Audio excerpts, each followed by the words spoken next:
waxaan muhiim u ahay caafimaadka indhaha, waxaan xoojiyaa aragga, waxaan awood siiyaa difaaca jirka, waxaan kaloo ka qayb qaataa daryeelka ilkaha, lafaha iyo maqaarka.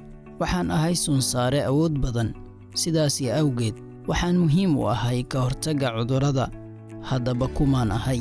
Ku soo dhowaada muuqaal cusub. Assalaamu calaykum saaxiibayaal, meel kasta oo aad joogtaanba waxaad ku soo dhowaataan muuqaal cusub. Muuqaalkeena maanta waxaan uga hadli doonnaa faa'iidooyinka caafimaad ee uu leeyahay fitamiin A. Fitamiin A waxaa sidoo kale loo yaqaanaa retinol, waxauna ka mid yahay fitamiiniska loo yaqaano fat soluble vitamins, kuwaasi oo ku milma dufanta, waxaana inta badan lagu kaydiyaa beerka. Haddaba fitamiin A muxuu shaqo ah ayuu u qabtaa jirkeena? Fitamiin A waxa uu muhiim u yahay caafimaadka aragga iyo indhaha. Faa'iidooyinka ugu weyn ee uu fitamiin A-gu leeyahay waa in uu ilaaliyo aragga indhaha, isla markaana uu kordhiyo awoodda aragga, maadaama uu ka shaqaysiiyo maaddada muhiimka u ah isha ee ay u baahan tahay ee loo yaqaano rhodopsin ee isha u qaabilsan aragtida midabka.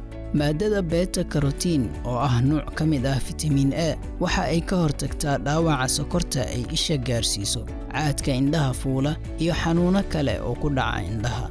Xoojinta difaaca jirka.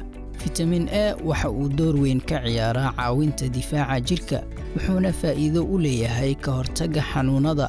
Waxa kale oo uu kordhiyaa soo saarista iyo shaqada unugyada dhiigga cad, taas oo caawisa in bakteeriyada iyo fayraska laga saaro dhiigga. Fitamiin A oo jirka ku yaraada waxa ay kordhisaa fursadda in awoodda difaaca jirka ay hoos u dhacdo, iyo isbeddel ku yimaada shaqada unugyada difaaca jirka. Tani waxay kordhinaysaa halista infekshanada, waxayna daahinaysaa in qofku uu ka bogsoodo xanuunada. Ka hortagga kansarka. Daraasado la sameeyay ayaa shaaca ka qaaday in fitamiin A uu hoos u dhigo khatarta noocyo ka mid ah cudurka kansarka, sida kansarka sanbabada iyo kansarka ku dhaca afaafka hore ee ilmo-galeenka. Kobcinta caafimaadka wadnaha. Fitamiin A waxa uu yareeyaa heerka dufanka dhiigga iyo halista xanuunada ku dhaca wadnaha, kuwaasi oo sababa in xididada wadnaha ciriiriyoobaan amaba xirmaan. Caafimaadka lafaha. Fitamiin A-gu waxa uu laga maarmaan u yahay koriimada iyo kobaca lafaha. Haddii uu ku yaraado qofka, waxa uu halis ugu jiraa xanuunada ku dhaca lafaha sida lafa burburka. Caafimaadka uurka. Cunno nafaqadeeda ay isku dheeli tiran tahay oo la cunaa xilliga uurka waxa ay sare u qaadaa koriimada iyo dhismaha jirka uurjiifka. Fitamiin A yaraantu waxay keentaa dibno qalayl, difaaca jirka oo daciifa, koriimo xumada carruurta iyo indhabeelka habeenkii. Caafimaadka maqaarka. Fitamiin A waxa uu la dagaalamaa finanka iyo laalaabka maqaarka.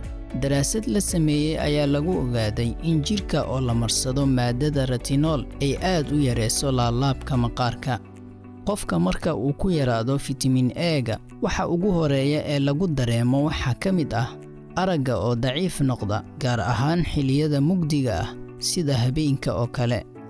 Haddii aad la isaga badiyo fitamiin A, waxa uu isu beddelaa sun, wuxuuna sababaa ciddiyo jajab, timo daadasho, cirid xanuun, matag iyo isbeddelo ku yimaada maqaarka iyo aragga. Fitamiin A waxaa laga heli karaa xoolaha iyo wax soo saarkooda, sidoo kale waxaa laga heli karaa qudaarta cagaaran. Fitamiinkan waxaa laga heli karaa karootada, bocorka, babaayga, cambaha, baradhada macaan, qudaarta cagaaran, beerka, kalluunka, caanaha iyo weliba ukunta. Xaddiga maalinlaha ah ee uu qofku u baahan yahay fitamiin A in uu helo waa 900 oo mikrogaram oo ragga ah iyo 700 mikrogaram oo dumarka ah. Haddaba daawade, waad ku mahadsan tahay haddii aad inala soo gaartay ilaa dhammaadka.